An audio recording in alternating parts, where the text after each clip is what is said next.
The moment is here, you can stop your search. It's Comics by Perch. Hey everybody, this is Perch, and I'm curious as a question for all of you, so I want to see kind of what your reading habits are.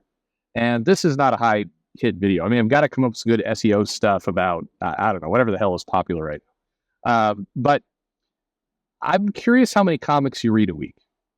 And I'm also curious, are you reading, what percentage of those comics are new comics versus old comics? So, for example, I read a lot of comics and I read quickly. And I want to talk about the trap of that in a minute. I wanted to see if any of you have the same experience I do.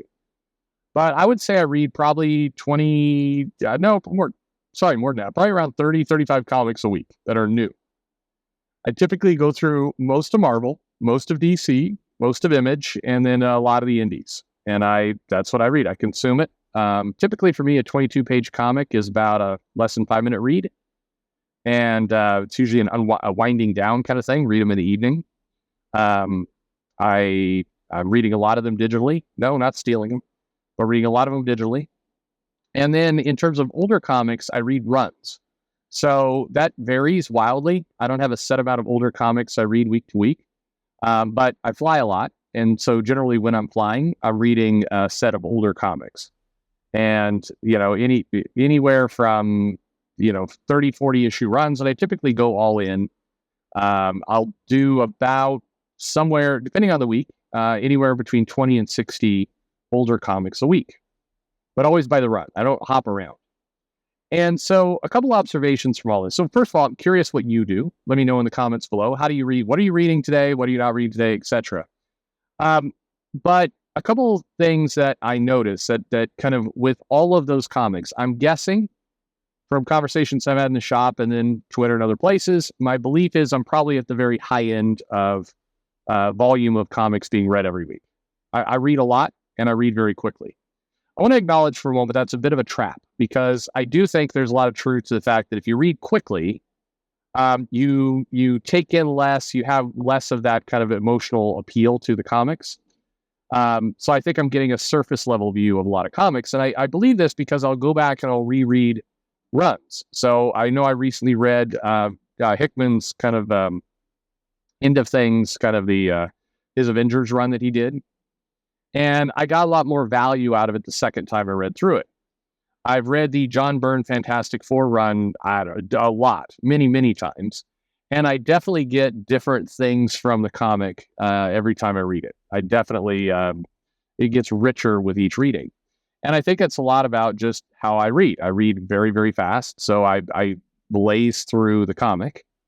And then, I'm getting a surface level view of whatever is being done there.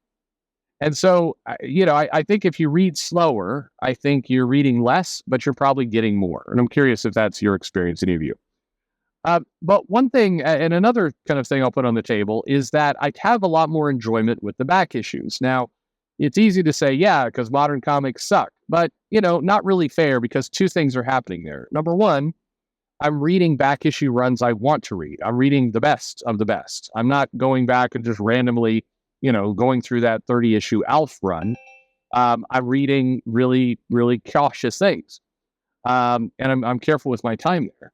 So I'm reading naturally self-selected better content. The other thing that's going on is when you read a run, you get the benefit of staying immersed in that writing style, that art style in a lot of cases, those characters. So you're getting a better experience than if you're, say, reading 20 Marvel comics with different characters, different stories, different art, they're all running in different directions. And so it's far more of a scattered approach, and you get far less close to the comics as a result. So those are kind of two factors I think that really come into play.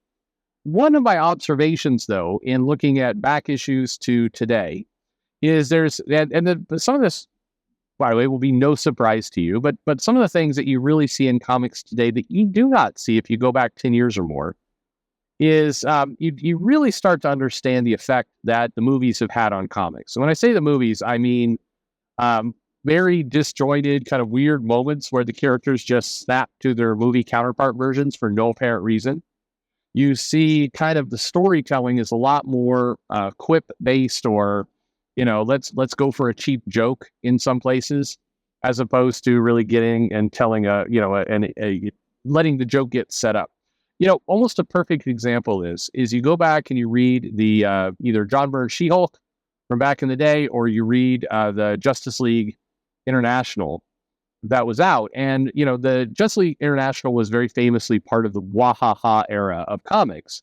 And it's filled with jokes. There's jokes everywhere in this series. But what you notice is that the jokes they're longer setups.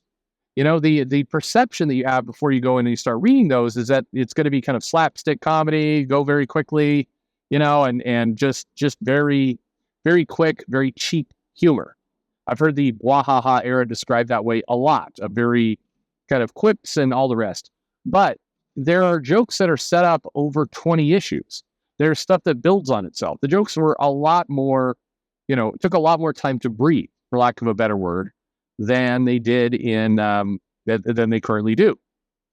And so you just see a very different storytelling style come out. And in today's comics, it's a lot more, for lack of a better word, meme-based humor almost. It's the joke is one panel. It's, hey, this is something that is relatable to right now. And I think, we'll see, but the story, the complexity, and the humor, because it's so movie based, and because movies are, take a long time in between, the comic books are trying to replicate the movie humor, but they're utilizing TikTok and, Instagram level jokes in order to do it.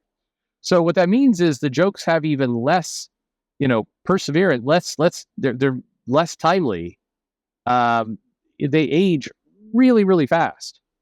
I think the Fire and Ice series, there's these jokes where people are dabbing, where these, they're making pop culture references, but in some cases, the pop culture references are wildly out of date, like wildly.